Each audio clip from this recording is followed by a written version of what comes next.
Now I'm here at the main attraction of the Rangiri Dambulla Cave Rock Temple, the cave rocks themselves. There's a few cave rocks that we are to explore, but before that, we thought of having an overview of the whole place. And for that, I have here with me Professor Ajit Talwathe. Professor Talwathe, thank you so much for taking some time to have a chat with us. It's marvelous to have you here.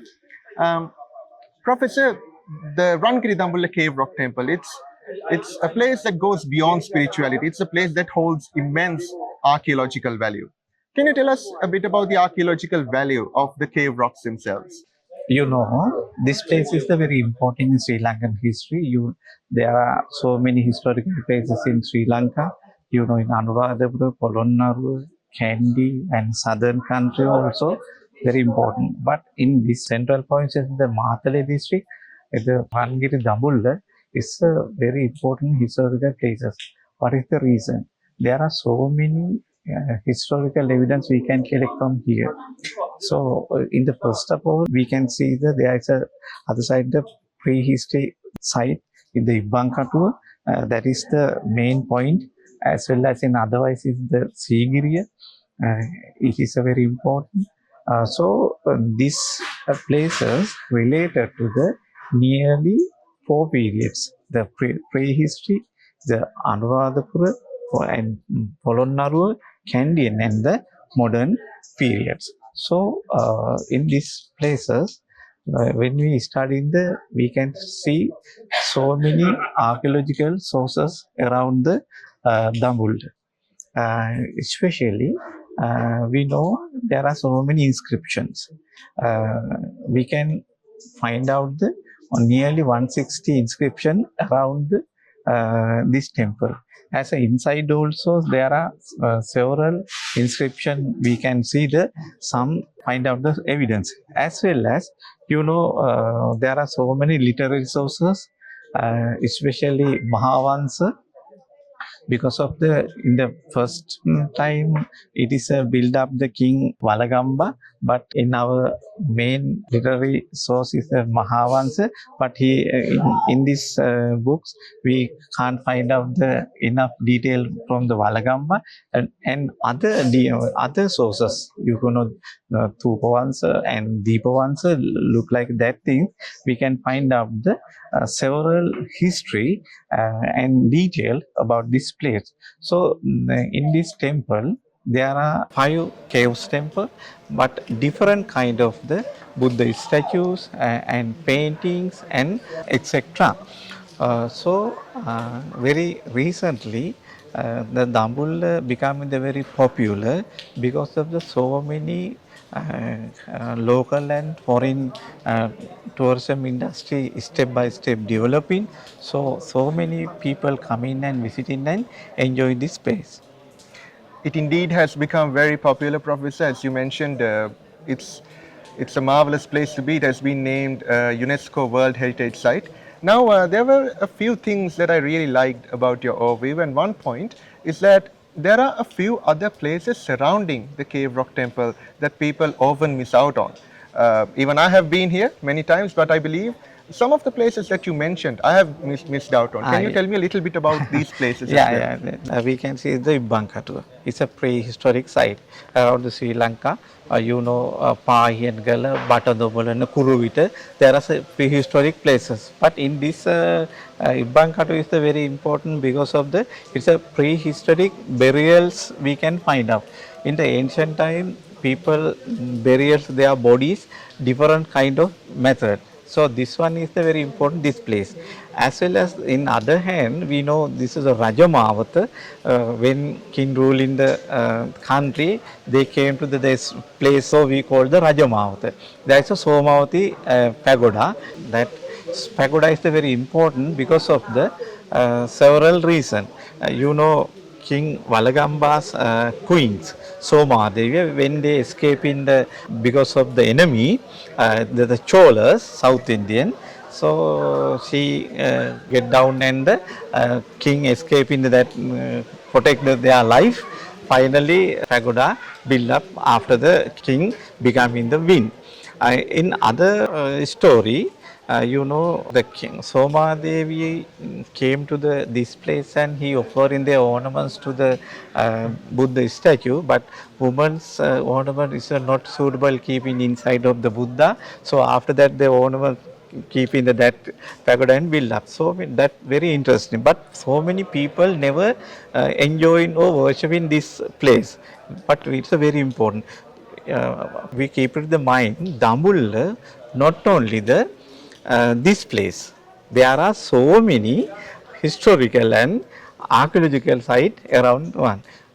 Getting the example in this inside of the top of the rock also we can see so many archaeological evidence, but people not allowed go to that side because of the in the modern generation when they go in the archaeological site they don't know protect them how to protect our archaeological site.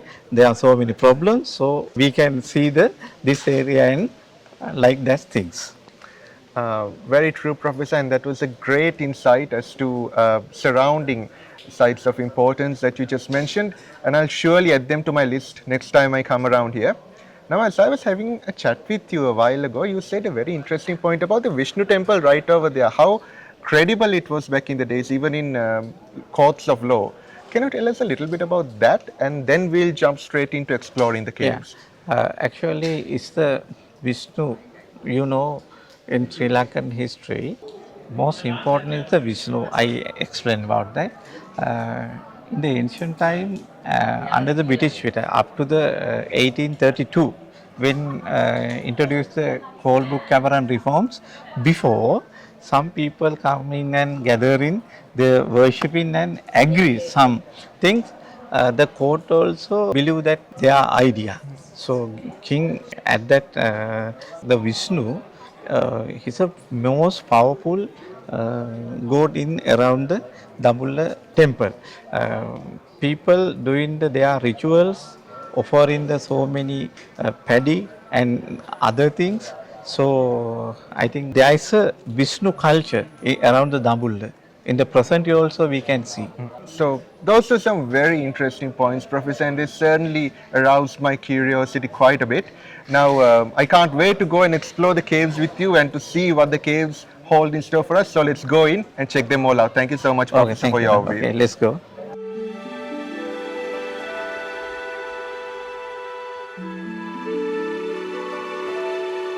As we were talking before, the Rangiri Dambulla Cave Rock Temple is an intricate complex of temples and caves.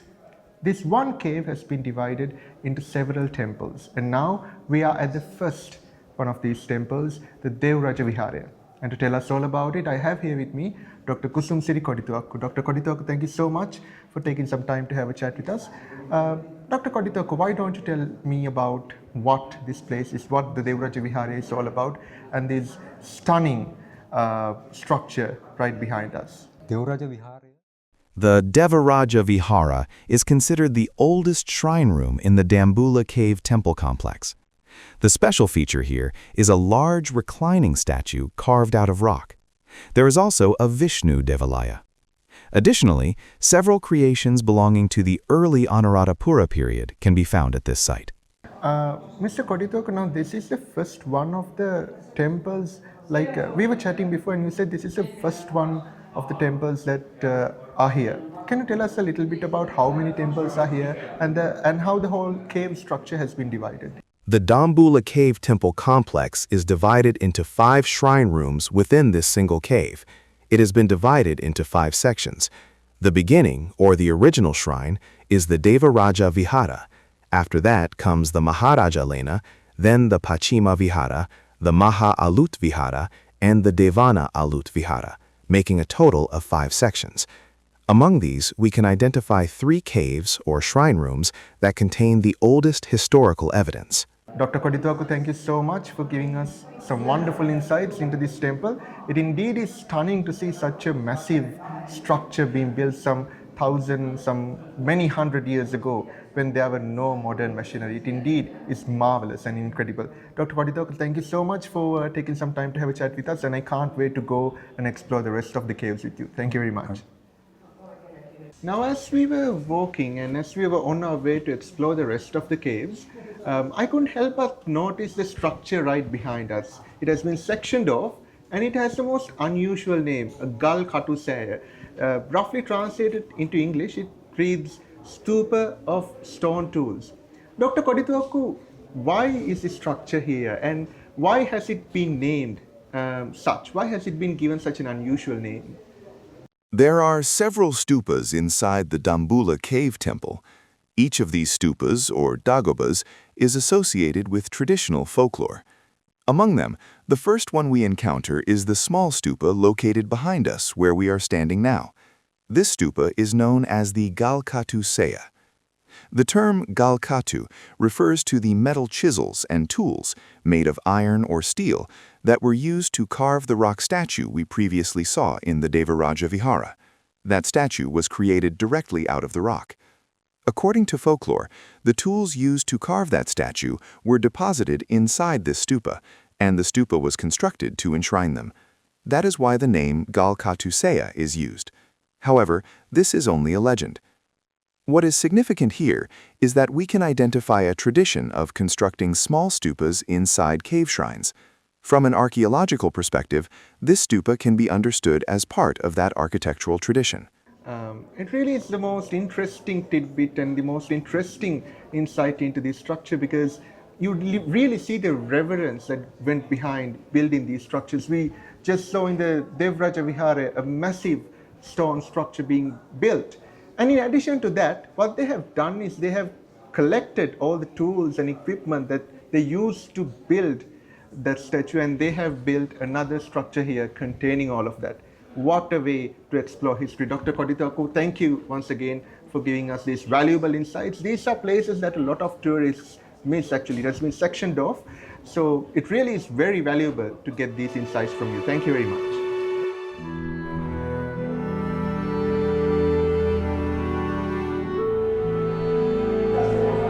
We are currently in Cave 2, Maharaja Vihara of the Rangiri Dambulla Rock Cave Complex. Professor Palawaththe, this particular area of Cave 2 is an area that is lesser seen by the general public. It is closed off. So we can see here a statue of King Nishankamal, who went on to renovate many Sri Lankan sites with an archaeological importance, and also some very unusual paintings that you don't really see in some other temples in Sri Lanka. Can you elaborate a bit on what we are seeing here right now? First of all, explain this painting. You can see that there are so many paintings, different kind of paintings. What is that? King Vijaya, when arrived to the Sri Lanka, the incident we can see there. And Arahat Mahindithora, 3rd century, arrived to Sri Lanka under the Devanampitis period. So, as well as King Devanampitis and Arahat Mahinda marking the our historical Atamasthana in Mahamena Uyana. These are the very important historical incident we can see this place. In other hand, most popular king at that time in Polonnaruwa period, King Nishankamalla, he ruled the Polonnaruwa nearly 10 years and he becoming the very popular doing the so many activities. Maharaja Lena, we call you earlier called that Maharaja Lena. What is the meaning of the Maharaja Lena?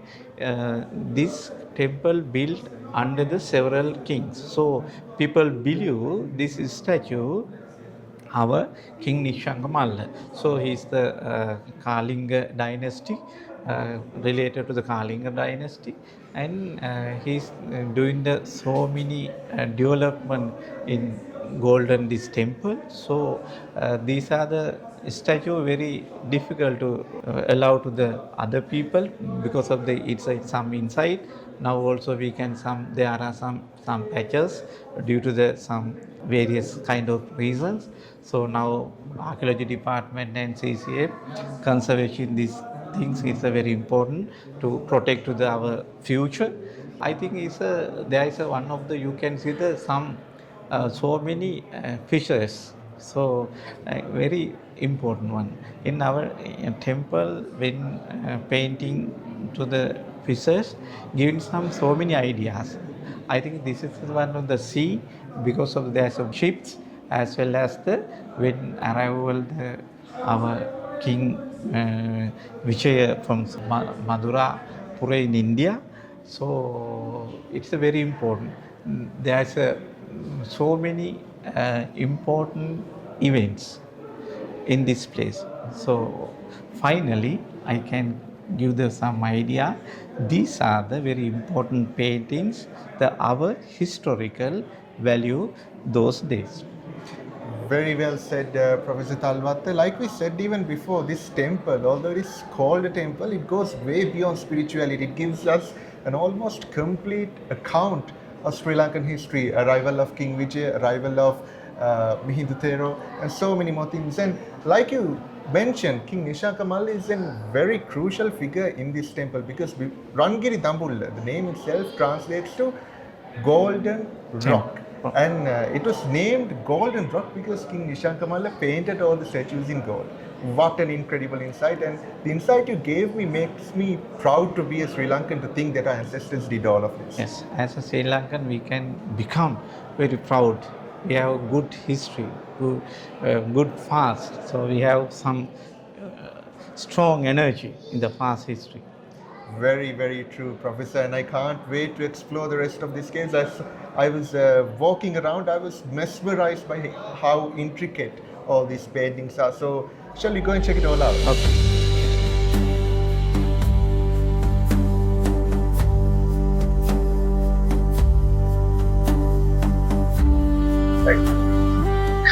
Professor Talwaththe, now in our journey to explore the caves here at the Dabulla Rock Cave Temple, we have reached the third cave. Now, it's very similar in aspect to the second cave, I feel like. It's a bit smaller in size, but a lot of statues of the Buddha, like we saw in cave number 2. But there's a few distinguishing features in this cave. So why don't you tell us a little bit about what visitors should look out for in this particular cave? Now we are in front of the cave number 3, we call the Alut Mahavihara. So it's by the king K.T.C. Rajasinghe under the Candian period. You know, was popular king dynasty. He developed Buddhism, introduced Buddhism from the Siam high ordinations. Under his period, he developed this cave number 3. Look at the in front of the Mangala Torana. As well as inside, there are so many, you explain about the different kind of the Buddhist statue.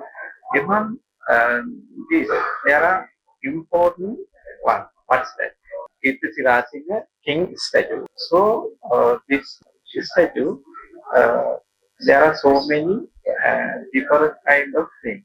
We can study the king ornaments under the Candian periods, as well as the dresses. Also, we can study the jigsaw. And behind, we can see the Anudaksari. People will use the white lake as well as sometimes it is in India, people will use. But in in our textbook also, in the school, the student also is studying in this Anudaksari. Very important one. So this cave important the several incidents. One is the Buddhist statue. Other one is the king K.T.C. Rajasinghe statue, as well as the painting. Among the painting, very important one is the Anudaksari period. Very well put, Professor, and very well summarized. I believe that gives a very complete and comprehensive overview as to what visitors should look out for when they are in cave number 3. So now, I believe it is time for us to proceed on to cave number 4. Shall we do that? Yeah, let's go.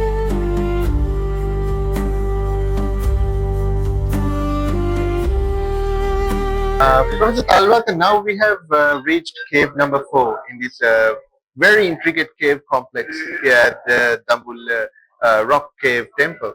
Now, I believe all the caves, when taken as a whole, they have some very similar features. But when you take each cave individually, there are some very distinguishing features as well.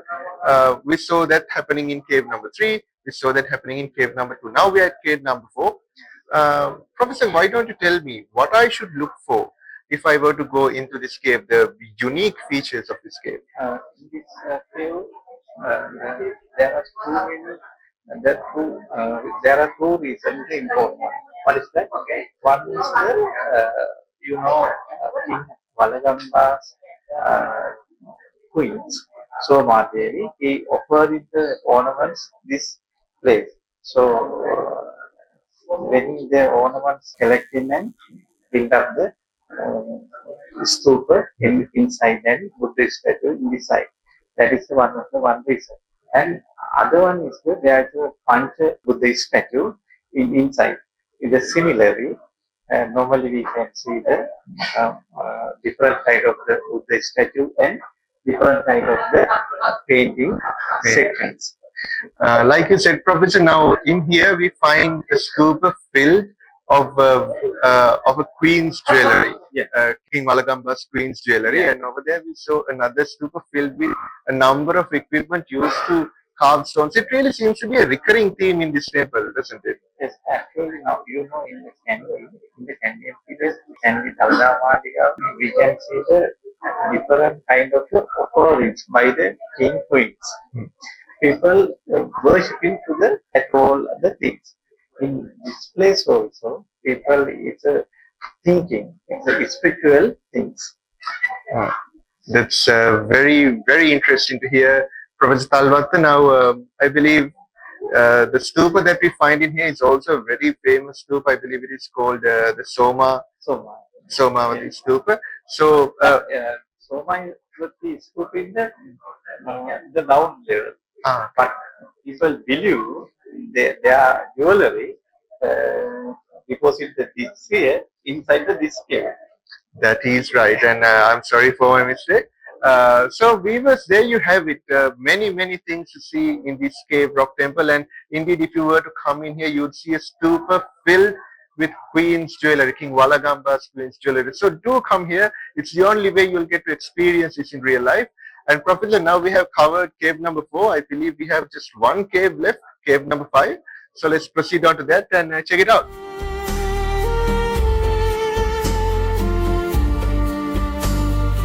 Professor, now we have completed our journey of exploring the caves here at the Dabulla Rock Cave Temple. We are here at the final cave, and a while ago I went in, I noticed a bit of a similarity with the very first cave that we went in. So can you tell us a little bit about this cave as well and what we should look out for? This is the last cave in Dabulla Rock Temple. So it is related to the nearly 20th year, 1950. That period, it was built. But inside there's a big Buddha statue as well as some painting, but it is a not historical one. So people saying the modern temple.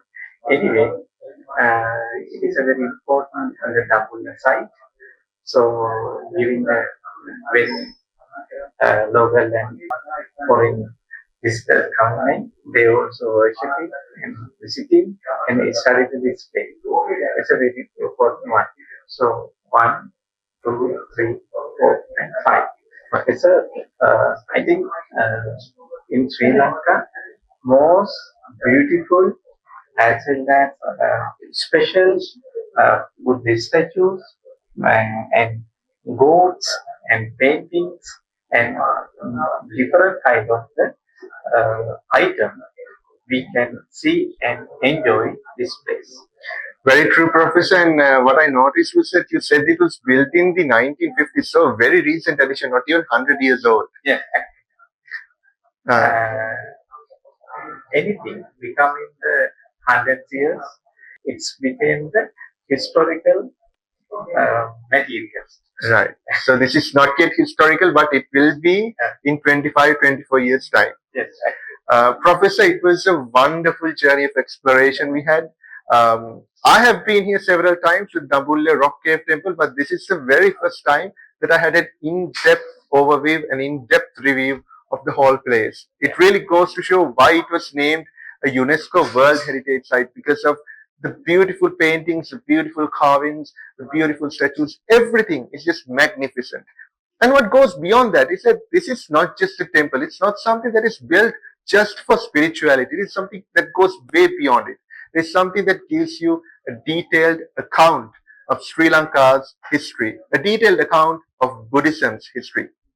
Professor Talwaththe, thank you so much for taking your time off to have a chat with us. I know how busy of a schedule you have. It was marvelous. It was fantastic having you here, having a chat with you about what this temple stands for and what it is all about. Thank you very much, Professor.